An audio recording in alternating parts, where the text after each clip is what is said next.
ahead, slowing down and making no time. I gotta keep it rolling. Those in the windshield wipers slapping out the tempo, playing perfect rhythm with the song on the radio. I gotta keep it rolling. Oh. Hey, what's up, everybody, and welcome to the Rideshare Rodeo Roundtable. Every Thursday we do this. I know a lot of you are with us every week, but for those who aren't, we always have a lively discussion. We talk about some serious topics. We have some fun topics, and sometimes we make light of them. I actually had an audio podcast listener email me who's been listening since late 2020, not when I started the podcast, but about 4 months after it, listens to every episode. And they were asking about some of the humor in one episode specific. They're like, why were you laughing at the one thing? It's like, it wasn't like, I had to explain that it wasn't like that. And I actually had to go back and look because I was like, wait, I do need to understand, because I remember I knew what they were talking about, but without seeing it. And because I put it out on the audio podcast too, there are sometimes you need to see what we're doing, maybe for the audio landscape. I'm just saying, when I went back and watched it and I was like, oh, okay, I could, and then I kind of turned my head and just was listening. I was like, okay, I could see how that was taking long. So please understand that on Thursdays, we are just all playing off each other and talking about different things in the gig economy. So sometimes if we do it a little humorous, it's because it's so outrageous that there's just no other way to do it. But let me go around the horn and welcome everybody. We got Mr. Tom Kelly from Tango 3 Media. We got Mr. Gary Middleton from Gary's Apps. We got Tony the Driven Dad.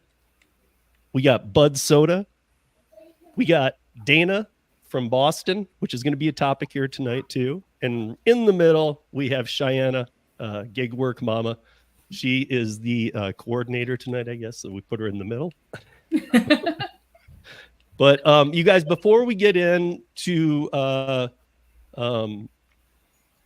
before we jump into any of this tonight, and I'm gonna play a video here. And first, before I do that too, I also want to say today is D-Day. So to Gary's son and to anybody who currently serves or who has served, thank you for your service. Just another day to thank people for their service. So, but I want to play this video. It's a 3-minute news clip, audio, and I took some screenshots to go along with it. And it kind of leads us into the Boston, a Colorado thing we're going to talk about, and a little bit of Seattle before we move into a couple other topics that are very important topics going on right now. So let's check this out first. Senators are demanding answers from Uber Eats, Doordash, and Grubhub following reports that illegal immigrants are getting paid as delivery workers on the apps, allegedly by piggybacking on the accounts of current employees.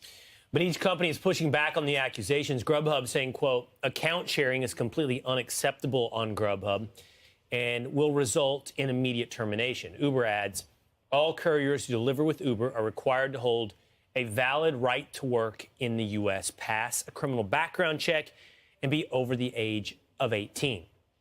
DoorDash said there is no place on the DoorDash platform for those who can't or won't verify their identity. Tennessee Senator Marsha Blackburn is one of the lawmakers leading the charge on this inquiry, and she joins us now. Senator, good morning to you. So tell us about this effort and also your response to those delivery services.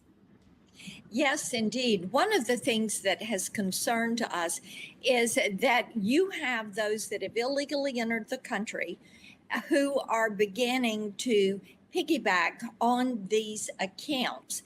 And of course, this came to light when you had the illegal alien who had been granted parole status, who was delivering food in New York, commits a crime, leaves, goes to Athens, Georgia again, delivering food, and he then kills Laken Riley. So we know that this is happening. And one of the things, Carly, that we've paid so much attention to is how these cartels are beginning to find ways for people they're illegally bringing in the country to work, because these people have to pay back the cartel for their fee for getting into the country. Senator, do you feel like, Uber Eats, DoorDash, Grubhub, do you feel like they want to prevent illegals from working, or are they complicit in this because it allows them to operate more widely?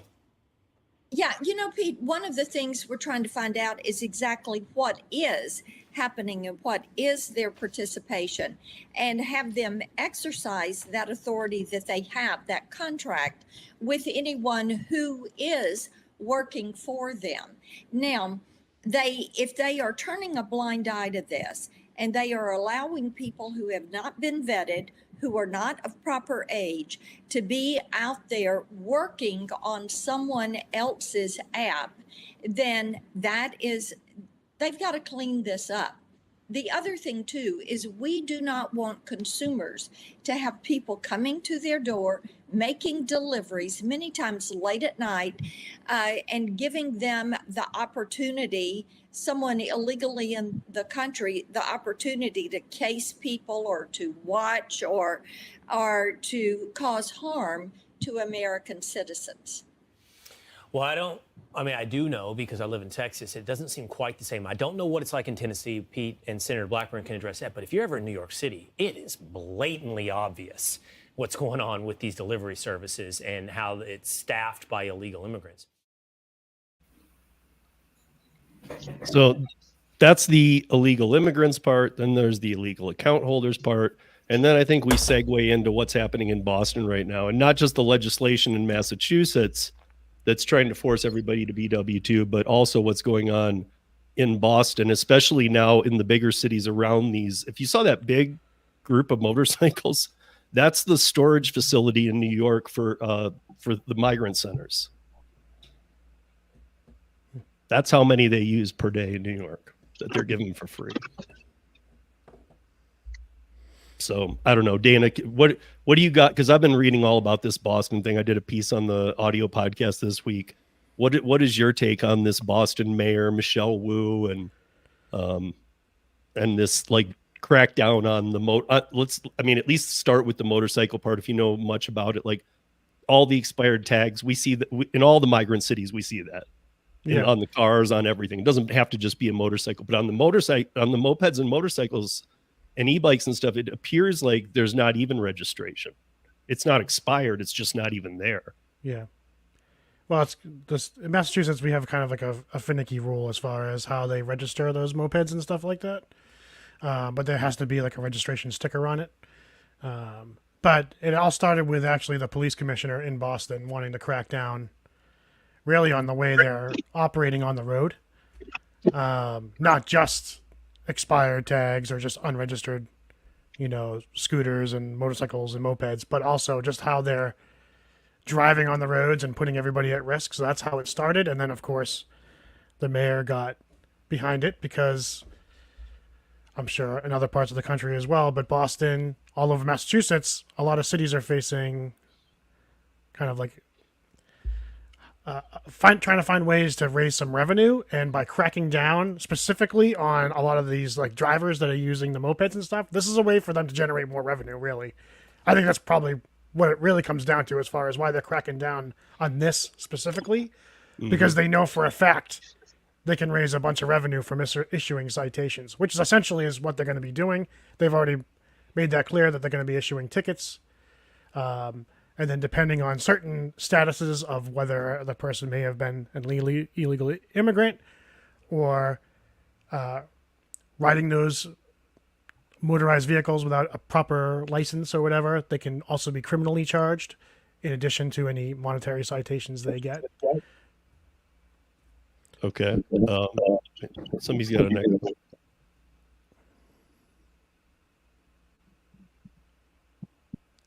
Who is it? Wasn't me. My mic was muted. It's gone now. Let's blame Tom. We'll blame Tom. It sounds good. I was muted too. So okay, we go now. So effectively what they're saying is they know that these drivers are using these vehicles, and it's kind of misleading because it's not just going to be delivery drivers. It's pretty much anyone in the city that's using motorized scooters and stuff like that they're going to be cracking down on. That's my point there, right there, is that this is going to cause, unless they're just going to turn cheek to the migrant issue and all that, this is going to cause almost an end to that. It might. And Boston is actually over the past few years has been notorious for having these like points of like interest where they're going to focus on for a while.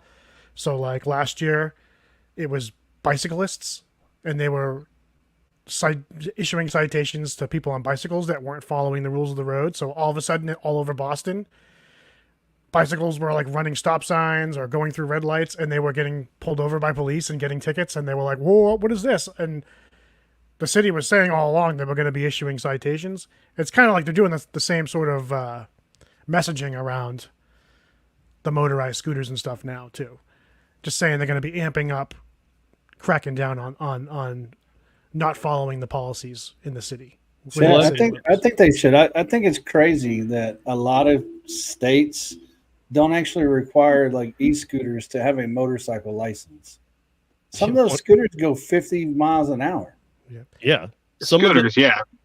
I mean, some of the even just not even the mopeds, the scooters go that fast. Well, technically they're not supposed to. Like in Massachusetts, well, if it goes over, if it has the ability to go over 30 miles per hour, which they pretty much all do, but if it has the ability to go over 30 miles per hour, it's supposed to be registered as a motorcycle, and you're supposed to have a motorcycle license. If it goes under 30, then you can ride it as long as you're a permitted driver in the state of Massachusetts. You don't have to have a license necessarily. Okay. That makes sense. So, yeah. So I read up on that a little bit. They're saying even the mopeds and the stuff, the scooters, not just bikes and e-bikes, are running red lights, hopping curbs, going into sidewalks in heavy pedestrian areas, and that's where they need to have traffic. And one way is the wrong way.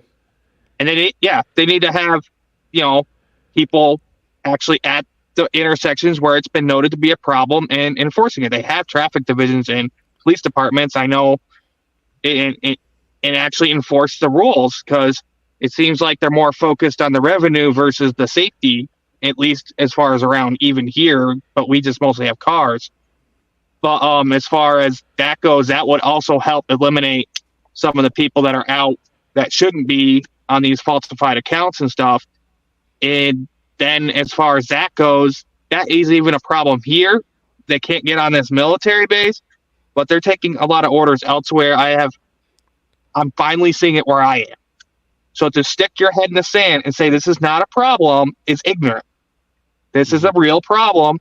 I can't say all of them are illegal, but when you're doing shady stuff, hiding your phone, and then you're aggressive toward any people at the 7-Eleven or the restaurant workers, it says a lot. Your body language and your actions say a lot. Even if there is a language barrier and you can't even speak much English, your actions say a lot about the kind of person you are. And even the American citizens who are using multiple accounts, come on, man, clean this crap up. And as far as identity verification, I want to make sure you touched on before you go any farther is because, look, this is to anybody using illegal accounts. Yes, exactly, is it a little different when it's the migrant situation? Probably not as much to many cities, but like for Dana and Boston, for me in a migrant city, we have now become, I just read it yesterday, and actually I'm going to share with you guys here in a little bit some things that our governor, who normally would never do this, has done. We've become the #1 per capita city for migrants. Yeah, I've been seeing a lot of articles about Denver. We are #1. Yeah, they're a sanctuary city. So, anyways, what I was going to say is, as far as identity verification on these apps, like you guys said in a previous conversation, they're giving you a bundle with all the identity, and they're giving you all the photographs of someone who looks similar to you. It'll pass all that, and even I'm on these Facebook groups. I actually read a lot of them, unlike you do, Steve. I know you stay away from Facebook. I see a lot of them, and when I'm waiting on orders, I scroll through Facebook, and I'm on both phones doing that, and I see a lot of people getting caught up who are legit, saying I can't pass this identity verification for DoorDash, Uber, Instacart for a little bit, but it's mostly DoorDash and Uber's system that sucks. I'm pretty sure they use the same one. The one that Instacart and Rodeo is another older system that seems to be better.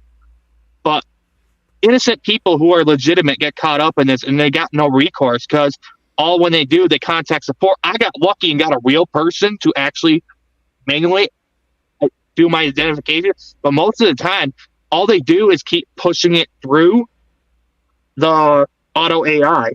My buddy who also does this had to they finally do teleconferences where you don't have to go to the hub in person. You can just Zoom call them or whatever. It's I had to physically go to Philly and get them to override me because identity verification that my face is not real. That's literally what it said. These apps know, for the most part, who's legit, who's not, and they use it as an excuse to get rid of some of us, as Driven Wild made a video on, and then they use it to, look, these people over here, they're kind of doing us a favor. Let's pay that no mind, and let's put out this PR press thing all together where it was all the big, it was at least DoorDash and Uber together coming out saying, hey, it's cool, we're fighting it. Bull crap. Yeah. I think that a lot of pressure is just coming down, no matter what, this is a bipartisan thing now, whether they want it to be or not. So everybody has to at least take the blinders off and go, yeah, we know that's a problem. It's not as bad as you've said, but we'll acknowledge it now. But I think that as they do that, they're going, whoa, this is a lot bigger than we remember. So on the customer end, they can report that it's not you. I've had 5 of those now. And before the show, I showed everyone on the screen. I got the bar across my screen saying your account's at risk because you're being accused of account sharing. I had to make 2 separate phone calls because I got the inbox message I saw 2 hours after the fact, and then I also they gave me the bar across the screen right after I got off the phone doing that. And then the next time I went online, they did the picture. I passed. So it's what is it? And people are using it to be fraudulent and get free stuff. And this is a known thing. I was reading on Reddit and online a little bit. It's a known thing for Walmart Spark and Uber Eats. It's a big, big problem. So again, people like me and whoever else who are legitimate are getting targeted, but yet all these illegal accounts are just kind of swept under the rug. I don't understand. So that's why I'm actually not for the identity verification on these apps, because it clearly does not work. Well, Gary and I used to talk about this all the time. I mean, they had facial recognition going in Europe when they were saying it doesn't work. It was running at 68% efficiency. It was Microsoft software. And they're it doesn't work in low light at night, near sunset. It's bad with females. It's bad with people of color. I was well, okay, so it was running at 68% efficiency. I'm that's a D+ at best. I remember reading something because London's the most surveilled city in the world. They have cameras everywhere, and they have facial recognition software at most of them. So most of the cities covered with the facial recognition software. I can't remember exactly the grade, but I knew it was low. It was either a C- or a D+ or something that they gave them for how bad it was at actually recognizing the real criminals. Because the identity verification, the facial recognition missed the actual criminals who are going around robbing these jewelry stores or whatever, but yet they picked up the wrong people as other criminals, and those people weren't even near the people who were being criminals. They're just everyday ordinary people. It's so there's long ways to go. We're a long ways out from having that technology be good to have at least 4 out of 5 versus, and the same thing for all these delivery automated drones and all that stuff. We're a long ways out yet. We're a long ways out. I mean, I got thrown off. Facial recognition. I got to interrupt you guys. Oh, facial recognition. Here we go. The ones that the states and governments use and all those are 98% accurate. If you guys didn't know that, I was going to say I would have guessed that NSA and stuff. But that's way more expensive. Right. Well, I just heard him say the ones on traffic cameras, things those work. Right, TSA. I agree. The ones on your phone are crap. I'll just say that. The TSA ones, the NSA, government stuff like that, their facial recognition is pretty good. But they also have multi-cams that hit you from 2 different angles at the same time, and if it doesn't give a direct match, it knows it's off, so it runs other things. And I want to say it's a 22-point face thing. It's not like the ones on our phone that look at your eyes or your retina or something. Like the ones that those use have like so many points on your face that they got to match up to be correct. Yeah, they're using between 22 and 40 points, where the ones on our phones maybe use 9. Now 9 is still a lot. 9 is a lot. And But it's if it's running 68, 70%, it's not enough. But I would challenge that the number is much higher now than it was. But It might be. This was a couple of years ago. Yeah. But they still have issues with it. Yeah, of course. And they're not there yet. And there are entire populations where it's not working as well. And it's a growing part of the technology right now, for sure. And I will say, light-skinned people, the technology is better for light-skinned people than it is dark-skinned people. That is correct. But I mean, them telling Bud Soda, don't shave your beard off. Well, that's. I don't think that will matter, because I've shaved my whole face before. That's what I was gonna say. Like Gary's got he's riding that same thing too. I've seen him shave. Yeah. I mean, you guys, my picture looks nothing like me whatsoever. Well, they told me that because they had to manually override the system. Yeah. They were like, "Hey, we meant to do this favor for you, so don't ever shave." Yeah. I'm just messing with you, bro. It could have been that your picture that they have on file was very old too, because if you uploaded a picture in 2017 and now you're trying to use that same picture in 2024, you're going to be different. 2022. Okay, it shouldn't be that different then, because I know my pictures. By the way, my pictures are the same one I believe that Steve put up, which are from like 4 years ago at least, and they still work. And I mean, I can go shaved, unshaved. I can have a hat and glasses on, never have an issue. Yeah, I've had the mullet since August of 2019. So, so Gary, here's what I would ask you: Why wouldn't they allow you to go in, do your facial recognition, and then say if you've like hiccuped with it or anything before, say, I want to redo this? Well, because you don't actually do a facial recognition with these apps. You don't. So I just had to do one with Instacart a week ago. But you don't do a full You don't do a full one. Instacart's actually better than probably all of them that I've seen. Yeah, because you turn your face, and they actually. Rodeo does it too. Points. But like Uber, Lyft, you take a head-on picture. That's it. All right, but so like, let's say with an Instacart one, if I was starting to like, even if I didn't have a stolen account, but I started to notice, hey, wait a minute. Why is it having like half the time it's not working? I got to turn the car light on or something. Could I go take a new pic? Why can't I just say, okay, here, now I got it logged in. I'm going to retake this because clearly I did it in bad lighting. Something was older. I've had them tell me that I'm in bad lighting before. Right. But I'm saying like maybe I'm in good lighting, but maybe the picture was in bad lighting. Now the software is improved. And now it's like, well, wait, we don't know that's you. And it lets me on half the time. And I got to screw around with this. Like the thing is you don't actually go into the apps ahead of time and scan your face. No, you don't. It's like whenever you sign up for these apps, they don't go, "Oh, let me." Right. Yeah. No, some of them ask for pictures. I don't think I've ever uploaded one for Instacart ever. I just had to do it 2 weeks ago, and it was just they've done it since I started. No, I'm not. I'm an actual picture. I've never had to upload one for them to compare it. For previous, because I mean I've been signed up for Instacart since 2016, and I've never uploaded any picture. The only thing I've had to do is the facial scans. So I'm guessing that what they probably do is the very first facial scan you do, that's probably what they're comparing the rest of the facial scans to. I actually think they might be comparing it to your license ID picture. Oh, that's what Doordash does. I haven't uploaded my Instacart license since 2016.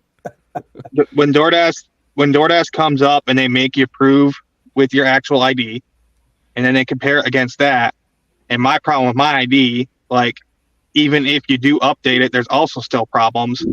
I'm clean shaven and 20 years old in my ID picture. When was the last time you just had to upload an ID? I mean, besides Lyft, I've never had to upload my ID except for the very first time I signed up for these apps. Yeah, DoorDash will do it randomly. It can be once and done. That's part they- of the reason we talked about the they can ask packages once a you can month. buy last week, where you can get a license, a social security, and the person's credit score, and you literally get all of them hard copy. So basically, yeah, that's one of the things I've been seeing on Facebook. Some people have been getting asked once a month to upload their identification, and they're locked out of their earnings and from using the app until it clears. So that can be anywhere from like a few hours to days on end. So like I think one person waited 15 days, they said. It's like there's no rhyme or reason to it. Say if you have to upload that much, something's wrong with your account. Something's not legit. Or I'm thinking- again, it's running it. You're in that. Maybe let's say, like Tom said, it's gone up to 80, but maybe you're still in that 20% that's just like, dude, I can't tell if this is matching or not. I don't know how many people order food off the DoorDash consumer app, but is there an option in there somewhere to report that you don't think your driver is the one in the profile? Oh, yeah. Yep. It is. Okay, so like, It's in because they all don't tell us as dashers that, unlike what Uber and Instacart do. So maybe that's the issue, is why they keep getting that's what I'm hit, saying. because the There has customer's to be- claiming that it's not them to get free food. Right, It's a known that's scam. There has to be something else. It can't just be that their facial recognition didn't match or something. It has to be something else associated with their account that's making them scan so much. You know? It's a consumer scam. I've had it happen to me 5 times since I've been onboarded. Right. But see, that's different than saying that something's wrong with the software. That's completely different. That's something wrong with the reporting system itself. But Yeah, well- here's the thing. Unless you're getting the same repeat customers over and over, or you just live in, I guess, New York, because all New Yorkers tell me they have this issue. So New York's a terrible state for gig work because they like to do a lot of fraud there. But unless you have that issue, That's all of you, New York. yeah, I mean, every time I hear about the problem, it's always some New Yorker telling me. Well, I work Fort Drum area, so people PCS in and out, and it's like when you get a big batch of newbies, you get the minority, under 10%, who end up being the problem people, and until those people 1-star you and report you, and you get them all weeded out of the system, and they don't get matched up with them anymore, it's always an issue when people come in and out. So that's when I run into those kind of issues. And a bunch of new people just came in. A bunch of people just came back from a deployment. I haven't had any problems with most of those gentlemen. God bless Fort Drum. Thank you for what they do. I love those guys. But it's like when the new people come in and they are being ignorant about it.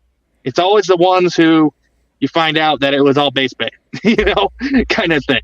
Well, So I what want I'm to getting ask at Cheyenne is- though, hold on, because before she's we in move on. Canada. I know that they do it up there. I don't know. I mean, again, I used to say that like Gary and like I saw somebody in the chat was saying that I think they said they've never been facial checked by DoorDash. I hadn't been until last December.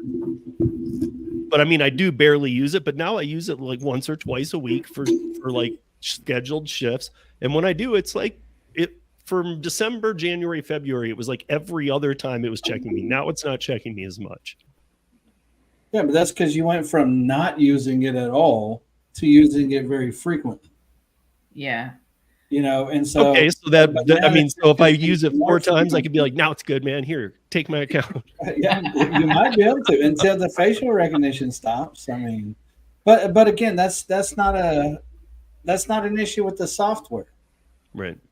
This is what everybody wants to blame software. The software It's is not too bad. It's too bad. And Gary, you'd be the one to know this. Why it just can't be connected to.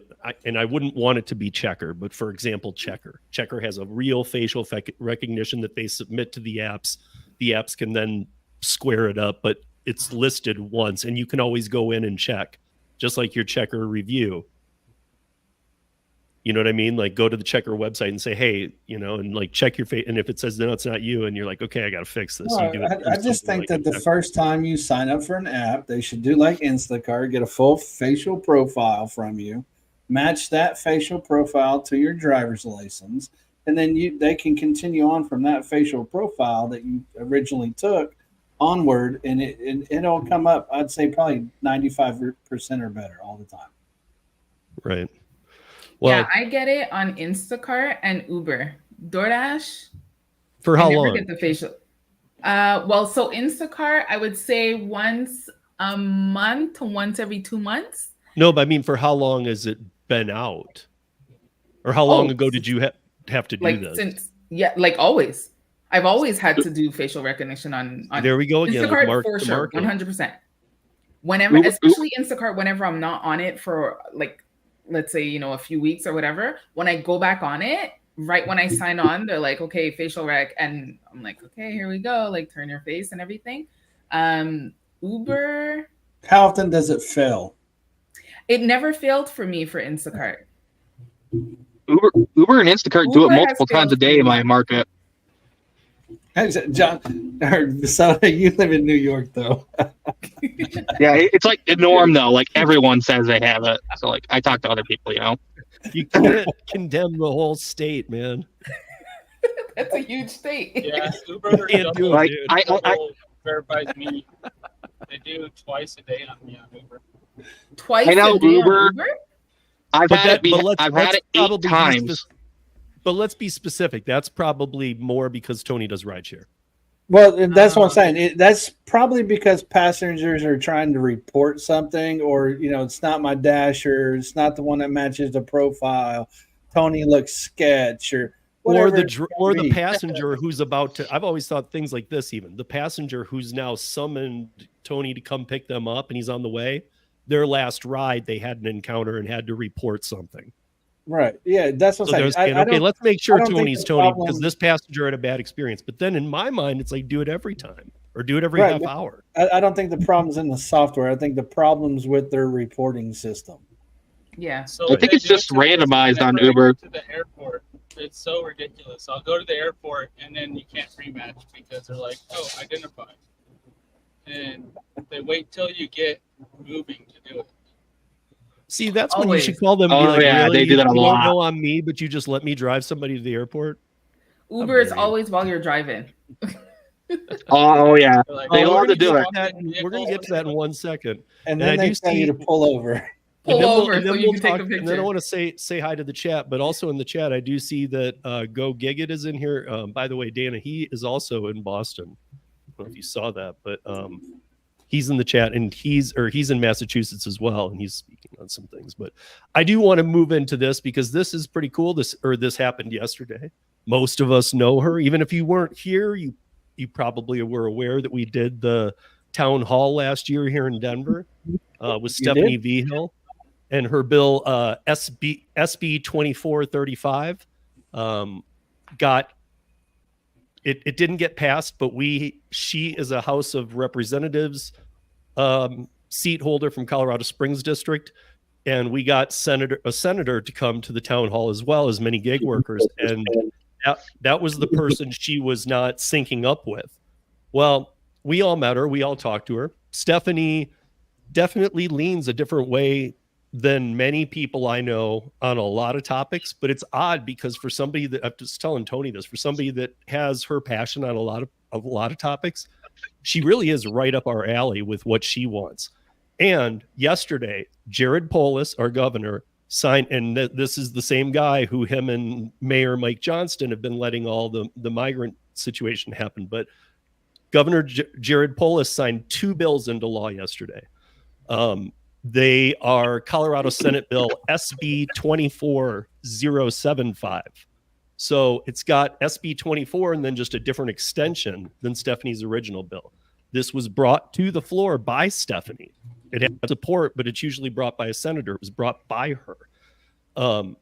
And so here is where I'm just gonna walk you guys through the bullet points of this. So here's the Denver Post headline from today. More protections for Uber, Lyft, Doordash drivers in Colorado as Jared Polis signs the bill. So here we go.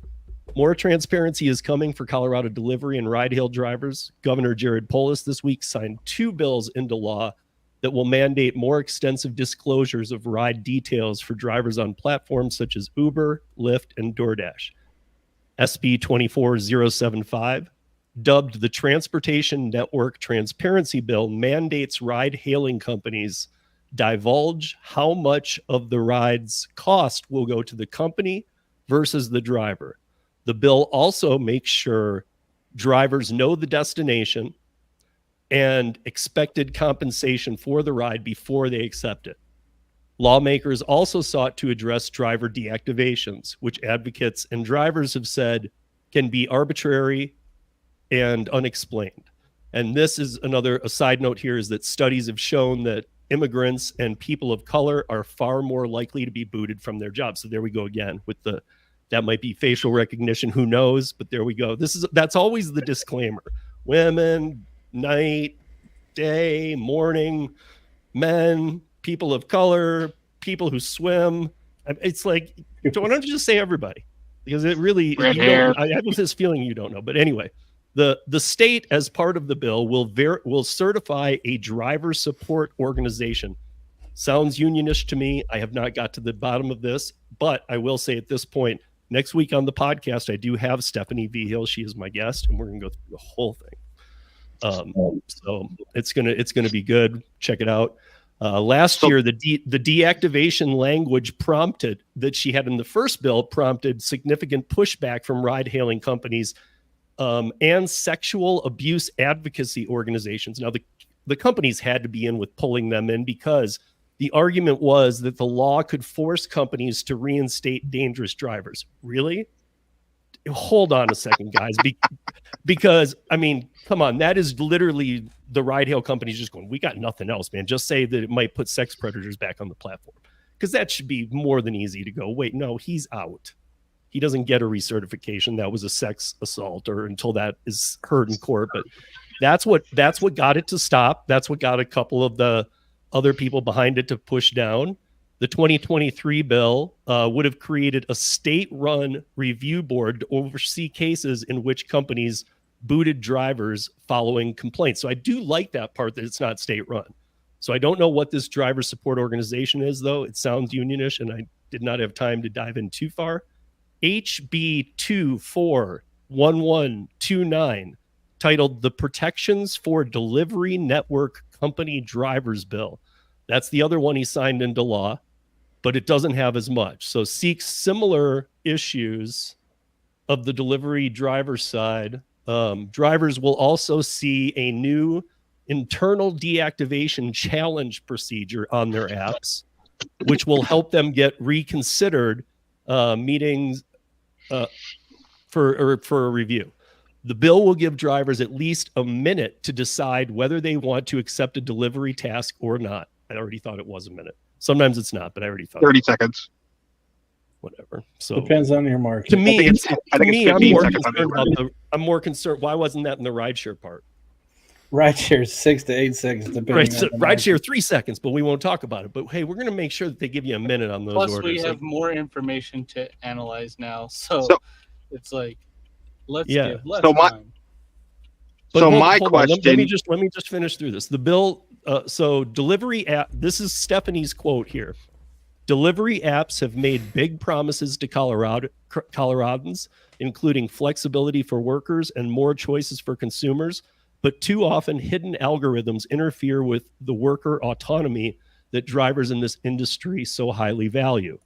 Representative Stephanie Vigil, a Colorado Springs the bill sponsor from Colorado Springs, said in a statement and then to get back on the quote, this new law will improve transparency and fairness in Colorado law to provide drivers with the information they need and deserve to make free and informed decisions about their work. Unlike last session, lawmakers this year opted to split the driver protection into two separate bills. Advocates and companies say the procedures facing delivery companies are not the same as the ride-hailing platforms and should be legislated as such. So basically, I want to give a little applause to everybody. Gary, Tom didn't make it. Bud Soda wasn't able to, but I know you guys were all there in spirit, big time. And I know you even thought about coming. Everybody, and even Dana, I don't think he was going to make it out, but every Cheyenne, everybody was behind it. I think a lot of you watched it, but I'm pretty proud of us now, because basically what they did is exactly what they said. And my concern was they were going to go after other things, like what Minnesota did, make it $1.60. There's none of that crap in here. It's a transparency law. I know Kim's not here this week. She had a big discussion with the senator there. Priol is, I can't remember his name. Kevin Priola. Oh, by the Thank way, you. I was there, Steve. Yeah, Gary was there. Me and Gary was there. Me and Tom were. But what I was good. Oh, Gary wasn't there. So what I wanted to Gary clarify is like he ran the camera. there's extra protection for ride hailing. Is there just overall protection for food delivery and grocery and all the other apps? They have or is it just limited? So they're both limited. But I'm glad about that. See, I think I think all these legislations jump in too hard and go after way too much and either chase them out of town, I agree, yeah. up. And I'm honestly, hoping. Go ahead. I'm hoping the review goes to like the bar and current sitting judges, and then they just got to compensate them like they would when you're asked to go to court. So the state, as part of the bill, will certify a quote unquote driver support organization, which can help drivers dealing with deactivations. Now, this is not, I am familiar and have met with the Colorado Union Group through Entree Courier Ron. If you guys know him, shout out to Ron. But I have met through him those people, and they are they're not as hardcore as some of the union people in Minnesota. So I've had discussions with them, but they're still very union.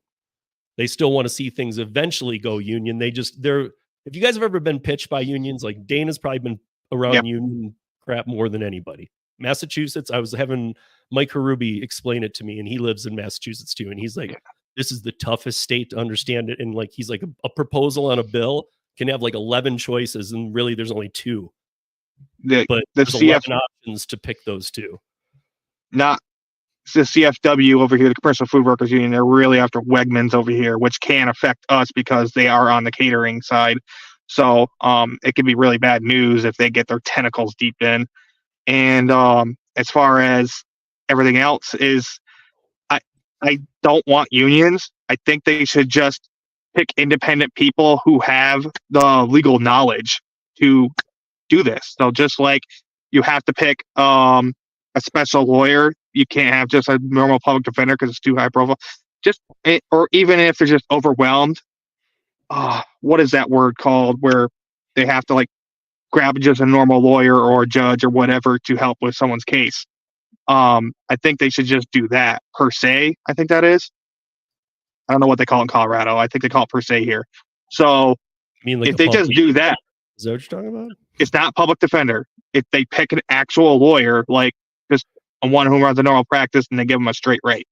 But see, right. But then you're going around the whole arbitration clause, and that's a whole different battle. But they will literally be part of the arbitration because these people actually know what the heck arbitration is. Well, luckily, again, for those who missed it, next week, Stephanie Vigil will be my guest on the podcast, and she will explain exactly, because I did talk to her quickly on the phone. She said, this is a win. She said, here's how she put it. It's a huge win for the rideshare game. It's a better win than I thought for the delivery game. Figuratively speaking, you could have like a Judge Judy type situation for deactivations. Is that an easy way to think about it? That's what I'm saying. Who picks these people? That's what I'm. Well, yeah. it says We'll see. I'm very interested in that live. One paragraph. The state, as part of the bill, will certify a driver support organization. So who is the state going to certify to pick these people? Right. That's what I'm saying. Is it going to be like people that actually know about it? Well, the other bill that Tom, I know you don't do rideshare, but come work on this panel. Yeah. I think they should have people from all different sorts of walks of life. Like, here's someone who does food delivery. Here's someone who does rideshare. He's someone in the legal profession, and those should be the people kind of running that. I agree. So since we don't know, though, again, the whole next week's podcast will be just dedicated to this bill and talking to Stephanie, who wrote it. So applause to Stephanie, applause to everybody who was involved, even those who didn't make it, because literally there was a lot of support in this community for that event, whether you were there or not. And there were some people saying this will never do anything. Something was done. Who else? So the only State can say that. I mean, like even the states that are going through things right now, they don't have groups like what we did here to make sure it stayed on track and didn't get too off track and stayed with just, I mean, all I kept repeating to people was, dude, transparency. But how much do you want to be paid? Transparency. Show me everything. Take away. And in my world, show me everything. Don't have an acceptance rate. I'll never complain about the app. Yeah, another hurdle we got to cross is from this one and the voiceover you're playing. They're using such employee language, like, you know, it's like, oh, here's this big employer hiring a bunch of illegals or whatever, or they're using employee, worker, and they should say contractors. That's something we need to get the media on board with. I mean, we have wait till I've had Stephanie on before. Wait till we have her on next week. If you guys have seen Stephanie before, I know on the first one, people are like, dude, she was so to the left and hard. I mean, like, no matter if you're left, right, whatever, she's extreme left. And yet she does fall in the middle. She's pretty cool. Like, and I'm saying that because like, she really does vote on the issue per issue. She might lean to the right on something. That's very rare, Democrat, like a genuine human being. Yeah.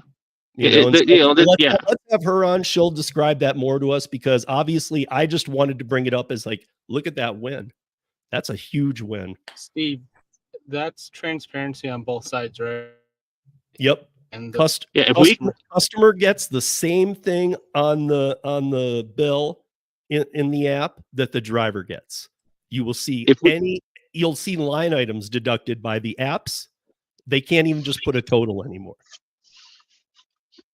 They have to put service fee, this fee, we're board fee, we're board 2 fee, we're board 3 fee. Like they have to put all of them. They have to put everything in there, and they have to show what the driver made and what the company took.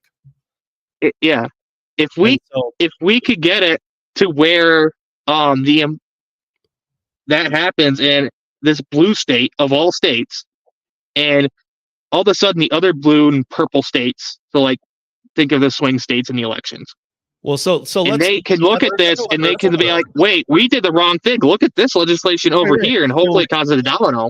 So you're segueing into what we're at. So we'll pause with that because next week we have her. So Tony's going to tell us now, and then we'll move into a couple other different topics. But Tony's going to tell us what's going on in Seattle because we've been talking about it. We know, but even there, we've been talking about how the restaurants have lost millions of dollars since the beginning of the first 3 months of the year, not even to now.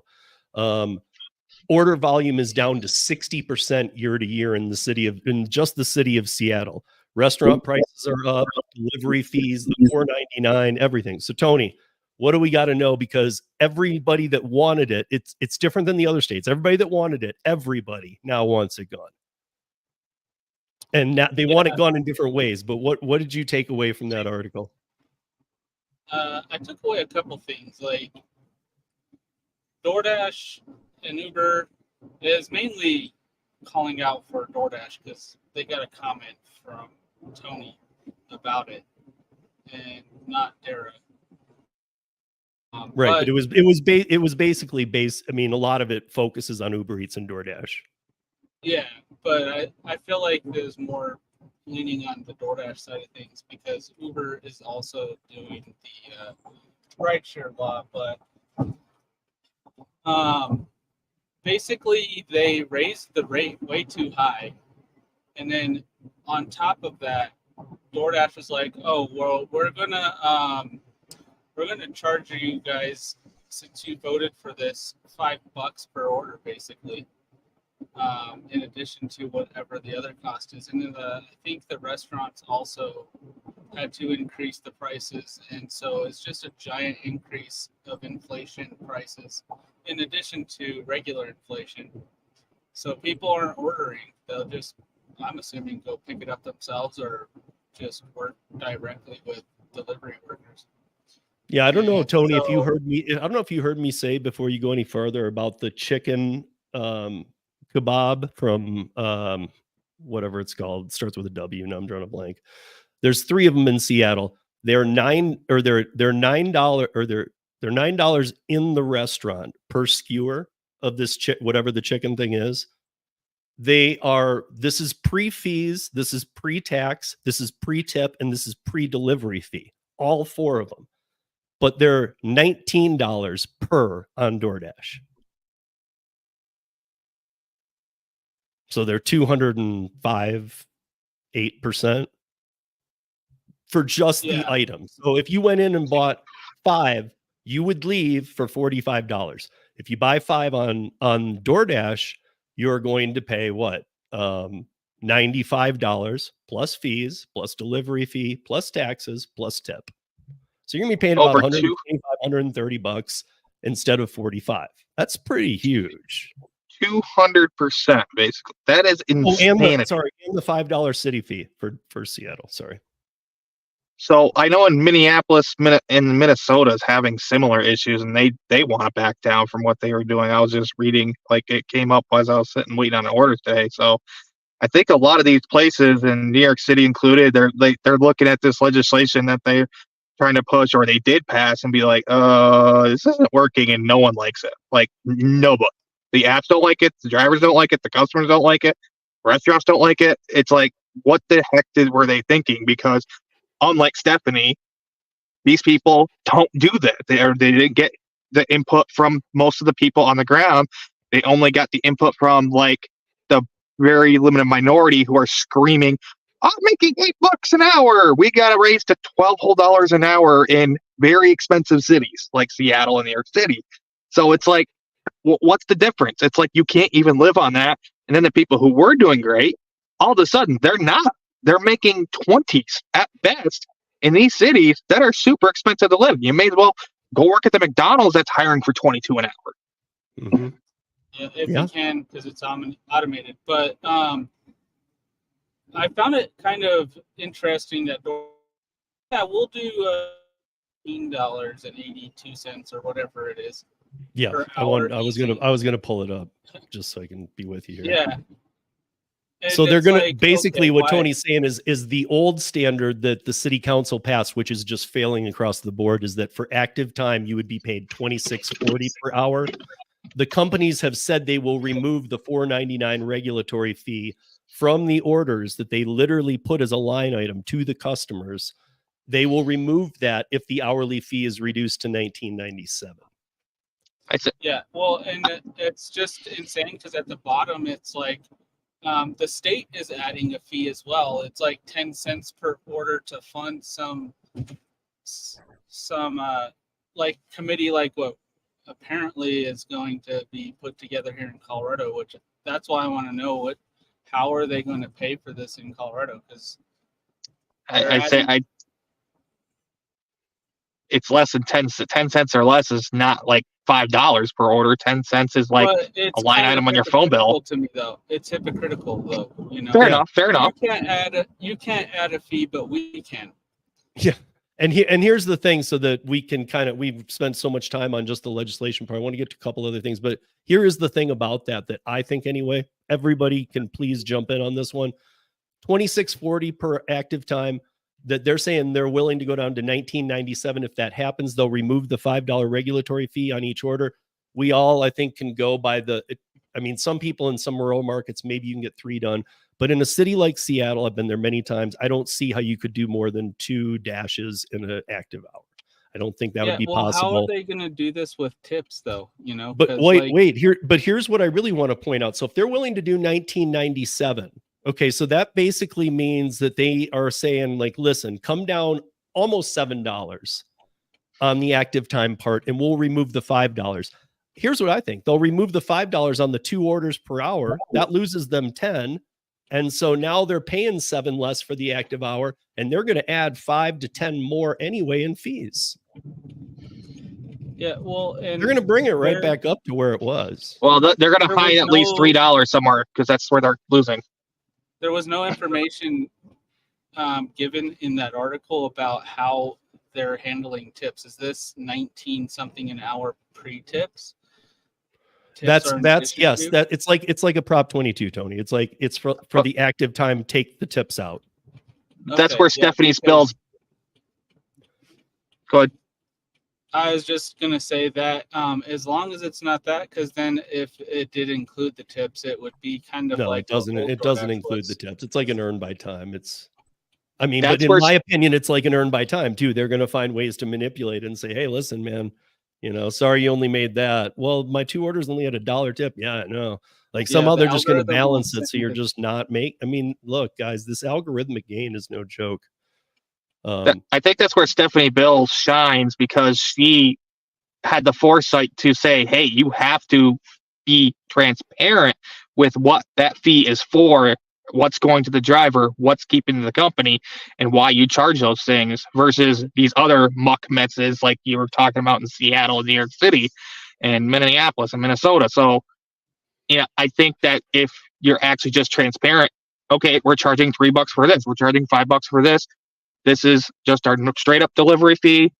This is what's going to the driver, and this is what the tax is. This is what you're being charged. Boom. And we'll dissect that whole thing next week. So I do want to, before we move into Tom's story, I do want to ask Dana though, in Massachusetts, now that we've talked around all this other stuff, in 1 minute, explain everything going on in Massachusetts. I'm just kidding.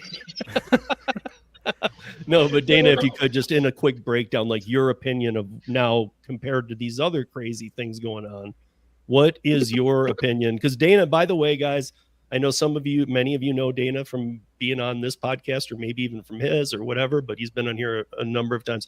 He's done gig work as long as me. He's done curry as long as me, oddly. He's one of the only people that's been doing curry for 3 years. So what is your feeling now that I know that you like run the school board and stuff? And by the way, congrats. Last time Dana was on, and Tom, you were here too. I don't know who else might have been here, but remember he was running for a school board position and he was afraid he wouldn't win. He won unanimously. Congrats. Thank you. So now make the changes. Now fix our schools, already made some huge changes in the past couple months. Or at least stop the insanity. But what is your view on Massachusetts right now, gig economy, come voting time? Because as Mike Harubi was saying, you guys, the way you vote there, and every state's weird, but the way you guys vote especially, he was saying, is just crazy. Yeah, it's kind of unpredictable right now. I mean, we're getting the question back on the ballot about, whether or not gig workers should be employees or not. I'm seeing a lot more ads now pro transitioning gig workers to be employees, and I'm seeing less pushback from the other side. Whereas, when we were supposed to have this question like 2 years ago, it was very heavy on the pro remain independent side. And I think the opposition's a lot more organized this time. So it's kind of unpredictable on which way it could go. I mean, I'm hopeful that we can remain independent, but it really depends on how much the general public buys let me into put it the this way, propaganda, because really. Dana and I talk about this all the time. So the AG became governor. She's very, very much pro. You all need to be W-2 and just shut up about it. Yep. All of you, just shut up. You shouldn't even be allowed to vote. Shut up and just be your W-2 self and just shut up. She was the attorney general. Now she's the governor. It seems like the whole state kind of gets placated by that a little bit, but I know that this has been up a few other times too. Do you feel this year or this time round it's different? Do you feel like there's truly a chance? I feel like this time we're going to have a definitive answer one way or another this time. I think in November we're going to have a definitive answer on whether or not Massachusetts is going to consider gig workers employees or whether they'll consider them independent contractors moving forward. You don't think it'll continue?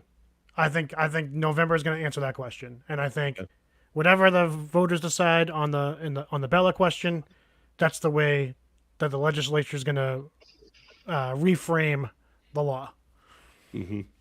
It's scary though, because they basically want like a double down on the Prop 22 if we stay independent kind of thing. So either way, it's a double-edged sword. Yeah. And I know Massachusetts, like, has anyone here ever seen Trevor's Deliveries?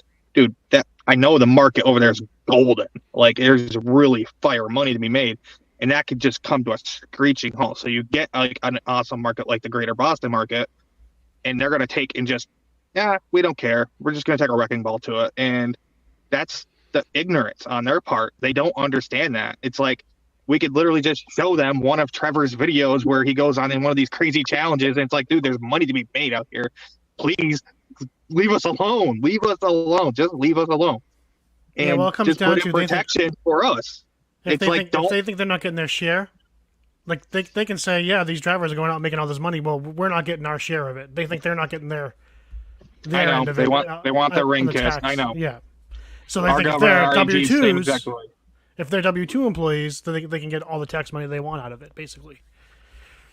Cheyenne, Yeah, what do you like- think of all these laws so far? And I saw a comment from Traveler saying Cheyenne was being quiet. No, she's got a little thing coming up. We got Tom's got a story, Cheyenne's got a story, and I'm going to ask Gary one question here at the end. And that's what we've got left. But what do you think? Because you don't live in the United States. What do you think when you hear us talking about all these different states and the different ways? And I mean, if you live in one place, you're only going to have to follow that one. But we do follow them all here because. And you're involved with talking with us about it every week. But what do you think about these that are actually landing? Do any of them sound like good ideas to you? No, nothing. But like, this is the thing that I don't understand. I get it that you guys are all like in different states and everything is governed by whatever state that you're in. But then what happens, let's say to like a driver, well, I guess it's based on the state where you actually reside. Because I'm like, what about someone that's like, just traveling through? Like, how does that affect, let's say, how they're going to be paid? Because I remember, I think it was Pedro when he was talking about, he went to California and he did one ride and he got Prop 22 for that ride, but that's not where he lives. So if that's the case, is that the same thing for all of these other states where if you're driving through, then you're going to be affected by all these different rules? Yes. Like you followed the laws of that state. Yes. Even if you don't reside there, right? Yes. I guess here's my take on that. If too many states, like it looks like is happening, start passing this stuff, they might start saying you can't dash out of your state. This is what I'm wondering, because then that's just going to be a headache trying to like consolidate all of that, especially at tax time. Like, well, that's actually how it used to be. 2014, 2015, you couldn't go work in another state like you can now. You had to submit it to Uber, and Uber had to do a background in that state and everything like that, and then move your markets, things like that. It wasn't as easy as I'm gonna drive to Louisiana and work. Like right now, I can go there and change my markets on, I think every app I can work there except for Grubhub. I think all the other apps I can just go to any other state except for like special states. Rideshare gets a little it's not hard to do Grubhub. Like rideshare, you could be in New Hampshire, pick somebody up, drive them to Colorado, and not be able to get a ride back. Right. It depends on the states. It depends on the states, though, because right. See, I can go to I can go from here to Georgia. Can't rideshare outside of New York. Yeah. So I mean, it depends, because like some states also require like vehicle inspections. Florida does not, so I don't have to do that here. If I go to New York, New Jersey, or somewhere like that, Philadelphia, I have to get a car inspection now. So there's different rules like that. Yeah. But Traveler just traveled the whole United States again, like he did last summer. And I'm sure he tried in a lot of states. I mean, like, so literally being from New York makes it so he can't do rideshare anywhere. Yeah, that's why we multi. I know what Gary's talking about. There was a time when, as weird and old school as it sounds, you could just call in and just say, I'm going to be in Arizona. Can I do this? Yeah, you just call them ahead of time. You say, like, hey, whenever I lived in Oklahoma, I'd call and say, hey, I'm going to Florida, and Uber would be like, okay. And I'd tell them what day I'm going to get down here. And then they would just do my background check. And then by the time I got down here, I could drive down here. Whenever I went back to Oklahoma, I have to call them again. Hey, I'm headed back to Oklahoma and changing my markets. Like it was a pain in the butt. Mm-hmm. Wow. Yeah. Yeah. So Tom, what's going on with Lyft? Well, by the way, guys, if you missed last week, Tom's doing rideshare again. So yeah. But I wanted to follow up with, I still wanted to hear Shannon talk about the Canadian tax thing because Yeah, I could totally talk about that. Okay. Yeah, well, she was gonna, but okay, we can do that first. So one of the articles that Steve popped up was talking about the Canadian tax, and I know we've spoken about this many times. In fact, we've joked because Dana, if you probably didn't watch, Tony, I don't know if you saw it, but when we first talked about this one, it was weird because Cheyenne is like, everybody found out they have to pay taxes on these gig apps. I'm like, some people don't pay all of them, but we all know we have to pay them. She acted like the whole damn country was like, wait a minute. I got this letter saying I got to pay taxes on all these gig app work. It was insane. The amount of comments that I had on that video was crazy. Like, what do I do? I got emails. I got like messages on Instagram. Like they found me on Instagram. I'm like, what? They're like, quit talking about the tax secret. That used to be my favorite saying. Is my favorite time to do gig work was at tax time, when everybody found out that they had to pay taxes. They're like, oh, I ain't doing this then.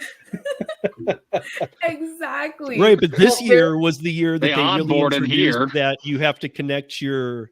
Yes. It's not the same. It's not an EIN like we have, but they have something they have to attach, which is the Canadian version. And everybody was like crazy by it. They're like, wait, what? You're going to track what I'm making? Yeah. So quick summary on that one. It's a business number, and you can either put your social insurance number or you can put your registered business number if you actually registered as a business. Pretty much like it. And exactly. But by doing that, now the companies have to declare that they've paid you. So now the CRA, which is the Canadian Revenue Agency, knows that you've been paid by, let's say, Doordash or Uber Eats, whereas before they didn't know. It was up to you as an independent contractor to declare that you made an income. So that's the now Wild West.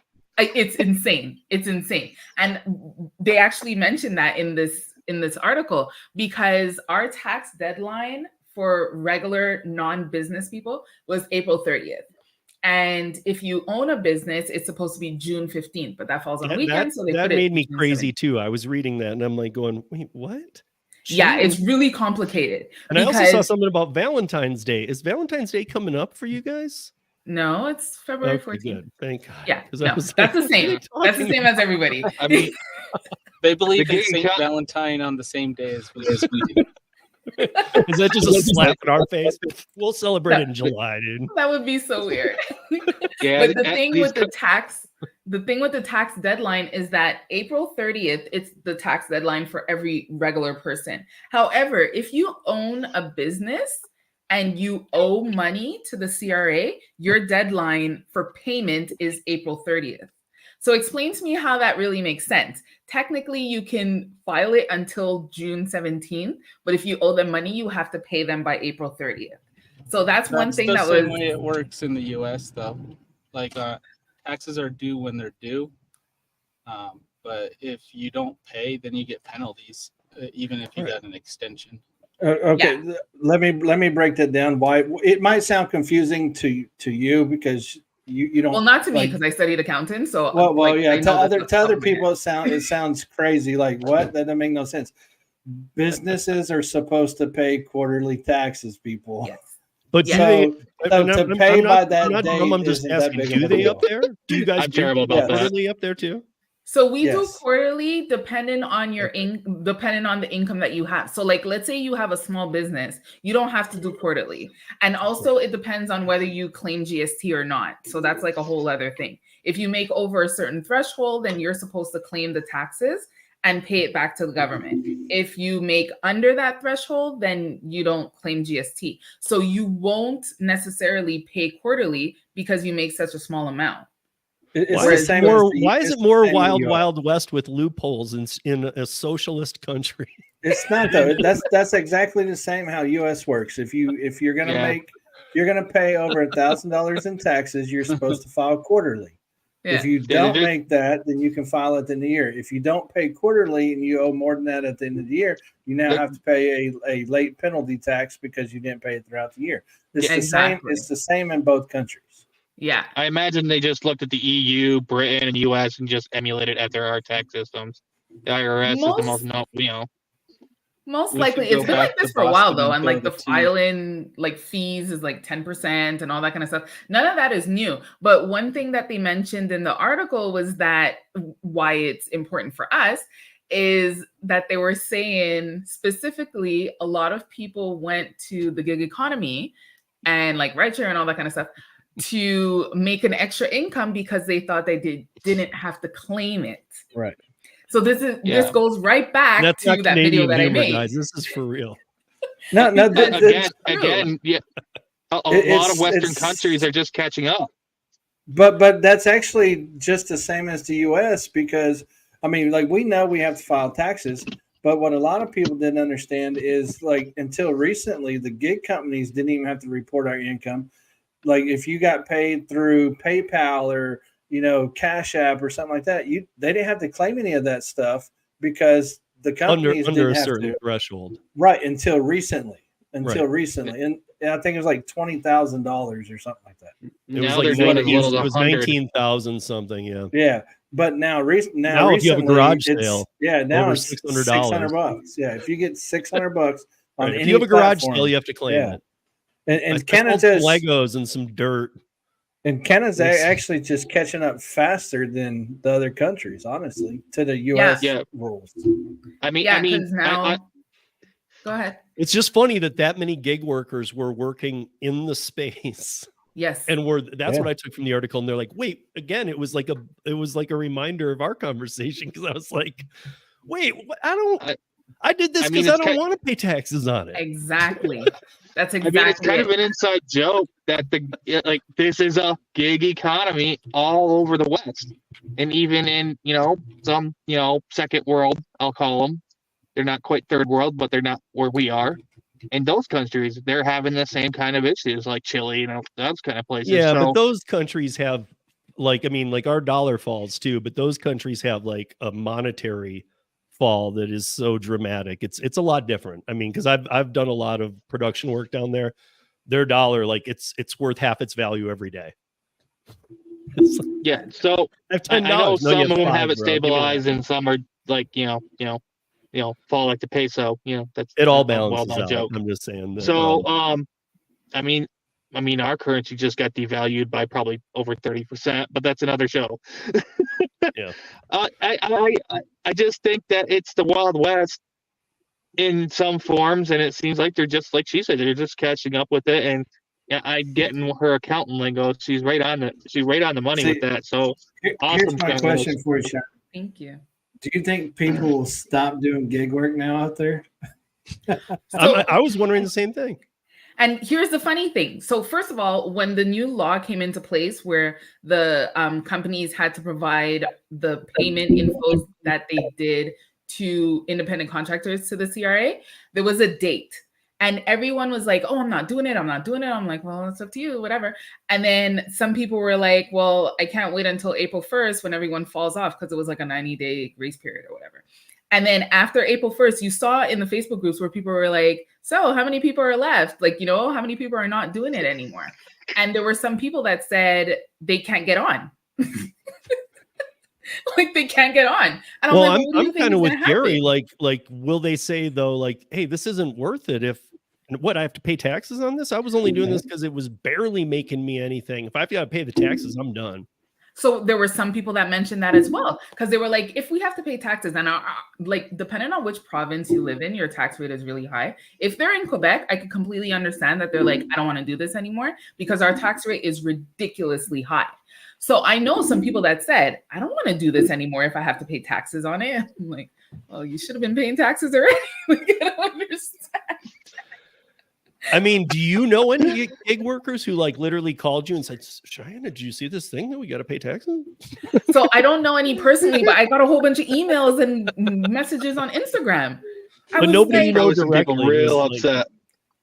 Like, or at least they went to a different group. They weren't that dumb to go to your face and go, oh my gosh, I think we got not to my face, but this one lady emailed me and it was like a back and forth conversation because she was like, oh my God, I didn't declare like 2 years ago. What's going to happen to me? I only made like $100. And I was like, okay, calm down. Like they're not going to come and arrest you for $100, but my guess is they wouldn't even audit you on the prior years. I mean, I wouldn't advise anybody to do anything. I don't live in Canada and I'm not taking my own advice because I don't live there, but I don't think they'll go into previous years. They're just kind of sounding the alarm like, hey guys, I think all that free money you've been making, like we got to take our cut. I wouldn't all be right. surprised if they do audit you, because I know I was audited when I was in school. Because they were like, how are you working full time, but you're in school? And I was like, yes, I'm working full time, but I'm in school, you know? But I wouldn't be surprised if they do audit, because they even created, like when, you know, everything happened in 2020, there was a lot of money that was given out. And there were a lot of people that received this money that shouldn't have received this money. And they actually created like a whole department to look into this. So I'm assuming these people are still there. So they're going to put them to do something. So I'm assuming this will be the next thing that they'll tackle, because it's a big part. Like a lot of people are in the gig economy, not just like Uber or whatever, but anything where you're an independent contractor. And it's true, you have a garage sale, you're supposed to declare that. But I was thinking for you, it's going to be great. We keep dealing with more and more oversaturation. I think you're going to see a desaturation on a major level, especially those who have full-time jobs who do this 2 nights a week. Yes. I don't think you're going to see that as much. They'll go, you know what? It's not, I'll break even. It's not even worth it.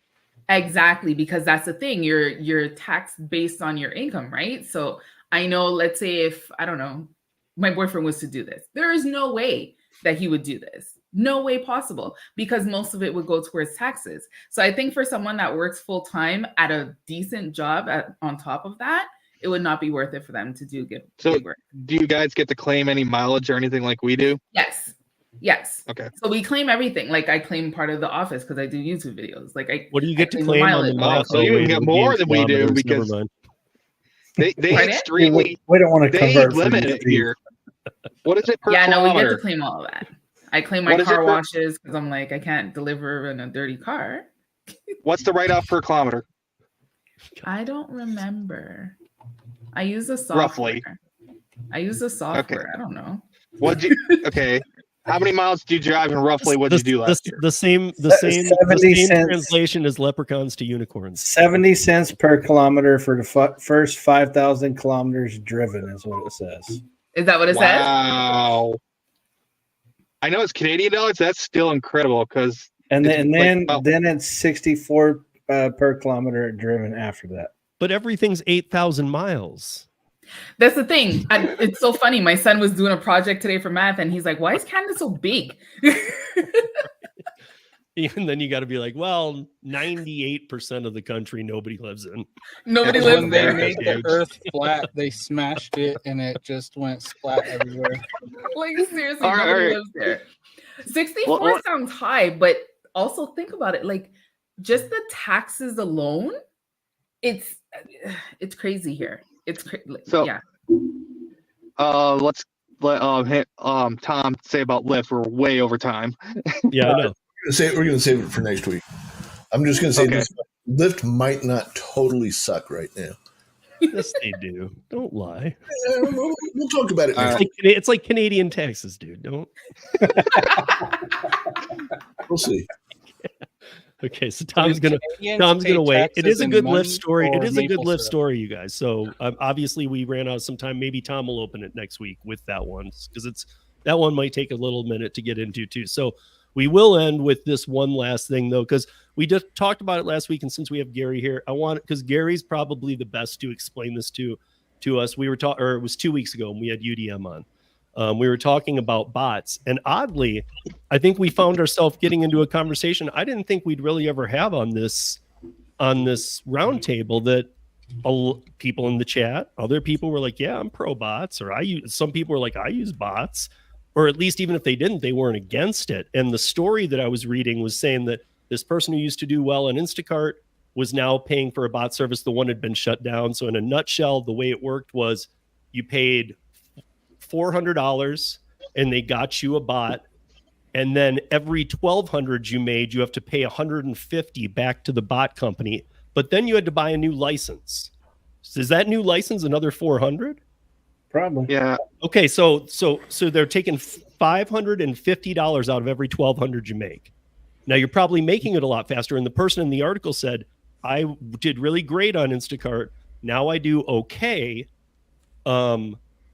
but I started using the bots and now I'm back up to great. And that was even including all of this crap that they're stealing.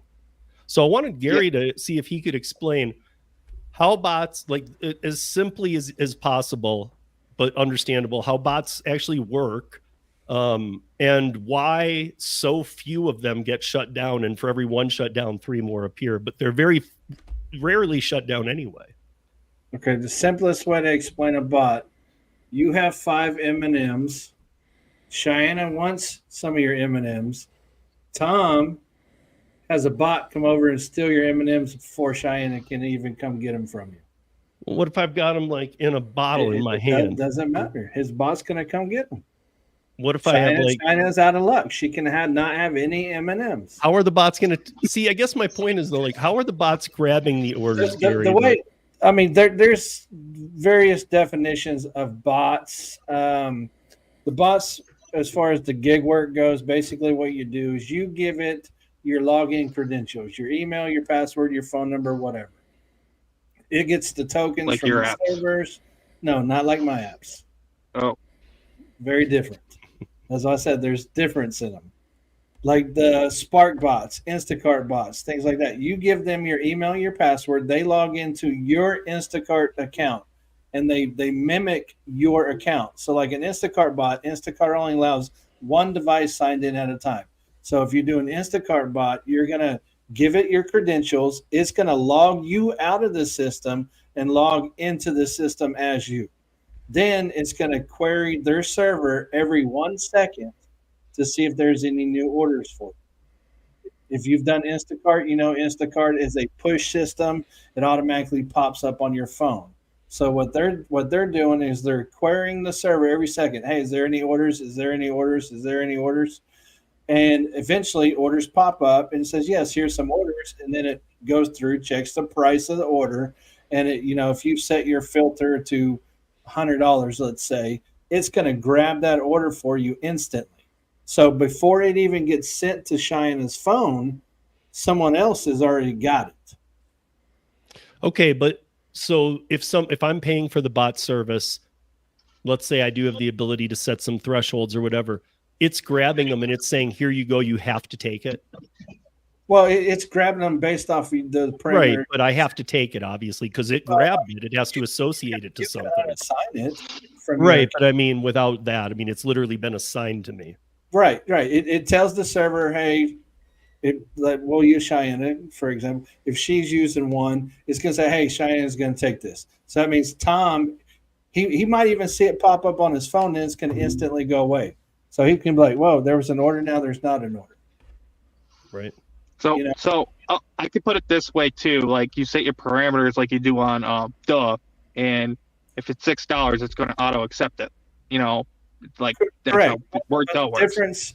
This is why I said it's different than my apps, because my apps don't query the server to take orders away from other people. That's not how my apps work. Yeah. So an actual true bot for the gig economy, it can only work for apps that are first come, first serve for starters.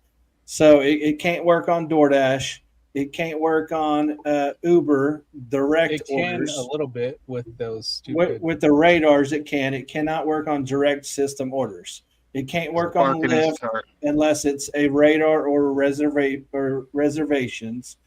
Like we said, with radar is where bad offers go to die. Radar is just like Instacart's first come first serve system. So basically, a bot can only truly work like to increase your orders that you get on first come first serve systems.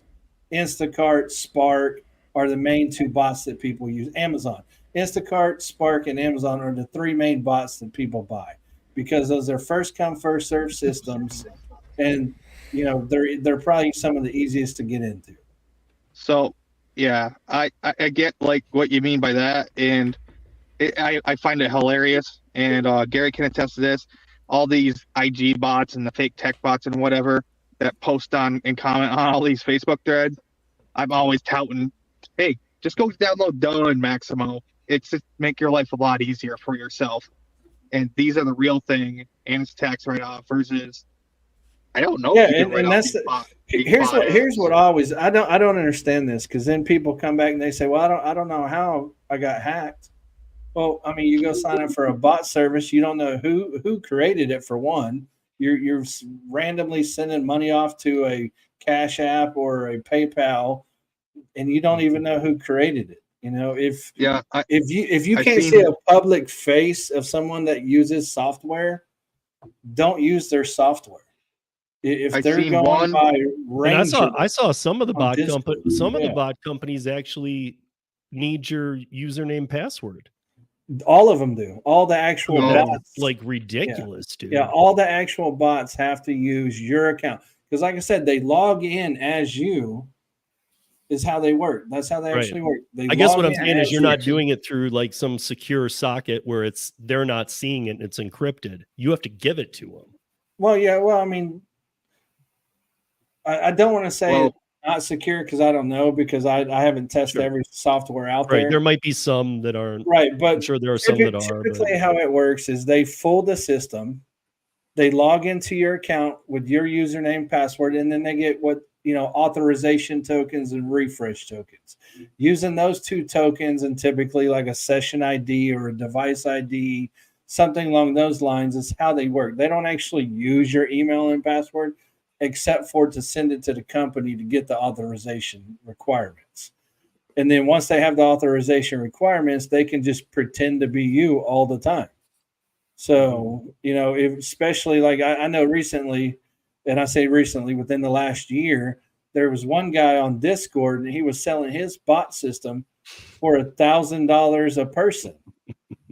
And then I think we all know, I won't say and people were paying it, and then his system shut down, and he goes, "Oh well, I can't do it because of this. So everybody, you got to keep paying me, and so I can buy this." And he ended up scamming people for like $30,000. I'm with Gary. Basically. Look, guys, I mean, like, even if you're thinking about it, like, wait, bots can make you more money. Don't do it. Just don't do it. If you're at that point, move not on to worth a it. new app or move on to a new job or find something else to do, because you're literally like, we talk about privacy and can't be off the radar anymore. Nothing's secure really, but things are to a level secure. Like, don't be like giving your account info out. Next thing you know, you won't be able to even log in and they'll sell it to somebody. Well, here's the thing: if you get caught using a bot, you're going to be deactivated. Right. The reason why a lot of people don't get caught is because the companies are trying to focus on the people creating the bots versus the people using the bots, because they know that they have a flawed system. They know because they hire people. But the orders go out quicker. Right, but see, here's the thing though: they hire people in Vegas that do the gaming stuff to figure out how can I get Tony and Cheyenne to compete against each other to accept low ball orders. If people are using bots, they're not taking low offer orders. They're only taking high offer orders. But if they can gamify the system and make Tony and Cheyenne compete against each other, Tony might get a high paying order every now and then, but Cheyenne's going to keep accepting these low paying offers, hoping that she's going to get a higher one later. Wow.